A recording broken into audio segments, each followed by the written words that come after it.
Esse é o Heitor.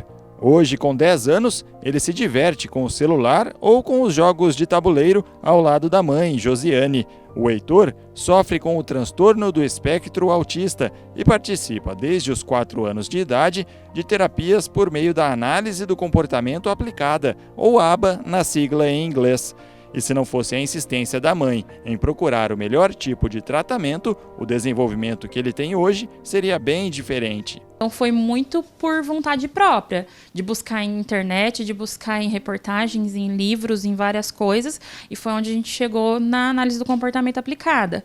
E fez total diferença, no sentido de dizer assim que ele já estava aí há quase 1 ano sem emitir palavras. Em 3 meses de tratamento ele começou a emitir palavras novamente, de balbuciar, de dizer mãe, de dizer pai, coisas que ele não fazia mais. A terapia ABA envolve o trabalho conjunto de psicólogos, terapeutas ocupacionais e fonoaudiólogos especializados nesses pacientes e nas necessidades deles.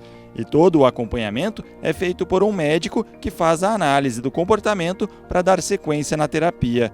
Em entrevista pela internet, a pesquisadora pela PUC São Paulo, Renata Michel, conta que a terapia ABA é a mais indicada hoje para os pacientes autistas. A gente compara indivíduos do mesmo grupo, nesse caso indivíduos autistas, e aí a gente vê que todas as pesquisas que foram feitas na área da psicologia, da análise do comportamento ou da medicina, enfim, elas mostram que o grupo de indivíduos que recebeu a terapia, ele teve uma resposta incomparavelmente melhor. Segundo a Josiane, a evolução é nítida e faz toda a diferença para o Heitor. Ele queria um copo de água. Ele não conseguia pedir água. Ele chorava e não apontava e não nos levava para aquele lugar. E a gente ficava tentando adivinhar. O que você quer? Oferece uma coisa, oferece outra, oferece uma coisa, oferece outra.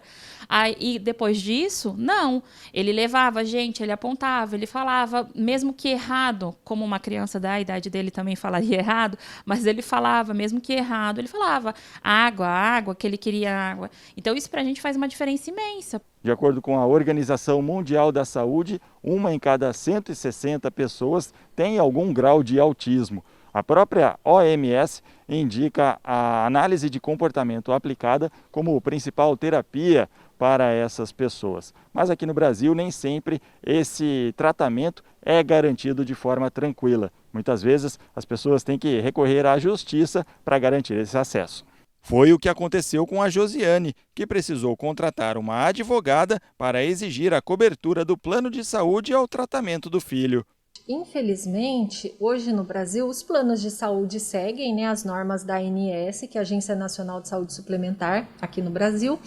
E essa agência, ela estipula um rol, de procedimentos, e os planos de saúde acabam oferecendo apenas os tratamentos que constam nesse rol.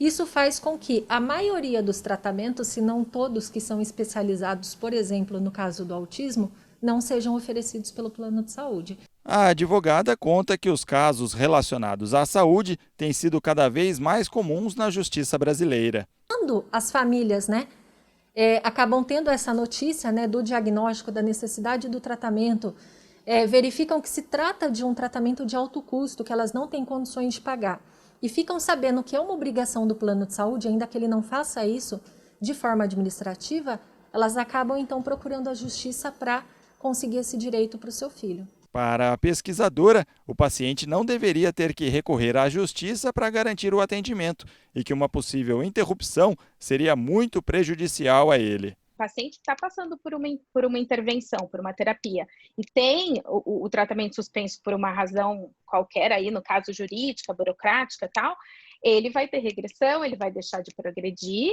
e ele vai ter cada vez, passando o tempo, cada vez menos chance de ser um indivíduo independente no futuro.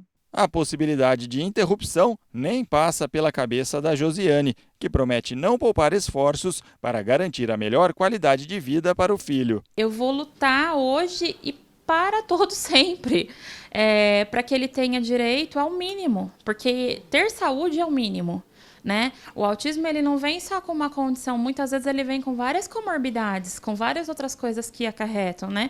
E a gente tem que lutar pela saúde, a gente tem que lutar pela educação, a gente tem que lutar muitas das vezes pela segurança deles. E eu vou lutar para isso sempre. Sempre, se eu puder. A minha vida daqui para frente eu entendo que vai ser estudar, que vai ser me aperfeiçoar, que vai ser ir atrás. Mas e quem não tem essa condição? Luta e amor não vão faltar.